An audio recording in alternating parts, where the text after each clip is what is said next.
Жетөгүз аймагында нефрит ташы табылды деген кабар желдей тарап, болжол менен 180 тоннага жеткен бул чоң таш бүгүн элдин көңүл чордонунда турат. Айрымдар муну нефрит деп эсептесе, башкалар нефритоид деген пикирди карманып, коомчулукта бүдөмүк ой пикирлерди да жаратууда. Чынында минерал катары мүнөздөлгөн бул таш 2013 жылы казылып алынып, кийин эл көзүнөн алыс болсун деген жүйө менен кайра көмүлгөн экен. Госком геологиядан келип, бул таштын объему боюнча эсептеп 168 тонна дешкенде, анан салмагы боюнча ошол дүйнө боюнча экинчи орунда турат дешкен да. Анан алар ошо могул жагын сындырып ошо чыгарып кетиштиптир. Анан калган ташты ошол айыл тургундары бербей алып калганбыз. Бүчөнгө дежурство өстүрүп кайтарышкан. Анан кийин муну кечке эле кайтара беребиз деп, анан сууну кичине буруп каптатып жиберишкен да. Анан ошондон таш көмүлүп калып, табылбай калган. Мына быйыл кайра табылып отурат. Ошол малда ташка болгон кызыгуу күчөп, Жетөгүздүн чоң кызыл суу айылына агылган адамдардын саны арбын болуптур. Атүгүл бийлик өкүлдөрү менен катар акчалуу ишкерлер да айыл тургундарына акча сунуштап, ташты алып кетүүгө умтулушкан. Себеби иликтөө жүргүзгөн ошол кездеги мамлекеттик геология өкүлдөрү ташты нефритоид деп аныкташканы менен, анын алдында минералга бай нефрит катмары болушу мүмкүн деген бүдөмүк тыянакка келишкен. Үстү ошол нефритоид болгон менен бул асты жагы балким нефрит болуш керек деген заключениени окуганбыз.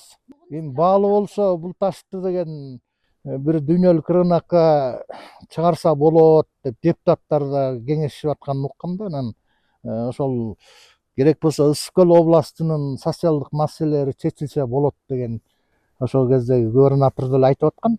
20 жылга жакын айыл башчылыгы эмгектенген Кубат Тотубаев бул ирет таш тууралуу жергиликтүү бийликке өзү кабар берип, аны кайрадан каздырып чыгарды. Зор таштын көлөмү болжол менен 10 метрди түзүп, бийиктиги 7 метрге жетет экен. Учурда анын тегерек четин тосуп, көпүрөлөрдү куруу иштери башталганы турат. Мындан тышкары таштын айланасына видео байкоо жана фото капкандар коюлуп, ал катуу кайтарууга алынары да айтылууда. Кызыккан көп кишилер болуп атат. Ат менен, жөө, машина менен келип көрүп атышат. Анан азыр могу үстү тазаланбай турбайбы? Анан бул кээ бири жөн эле таш го деп кетип атышат. Анан мунун үстү тазаласа, негизи жапжашыл болуп, жууп койсо сонун көрүнөт. Изилдесе жакшы эле болот эле. Балким мындан баалуу таштар, жанагы горный хрусталь деген дагы эмне бөлөк таштар болушу мүмкүн дешет. Аквамарин деген ташты кээ бирин көтөрүп жүргөнүн көргөн, баалуу таш. Кыргызстандан келип таш издешкен ушу. Анан тапкандары болгон дешет. Эми көргөн эмеспиз, анан угуп калабыз ошо кээ бири майда таштарды таап, сувенирге алып кетип же сатышкан деп калышат. Алдыда ташты көрүүгө келгендер үчүн эми акы төлөп кирүү мүмкүнчүлүгү каралып, бул аймакта туристтик комплекс куруу пландалып жатат. Бул максатта атайын долбоорлор да иштелип жатыптыр.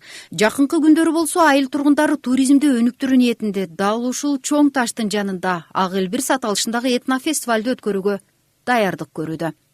Гүлбарчын Молдоева, Батыр Абиев, Нурлан Чойбеков, Ала Тоо 24, Ысык Көл облусу.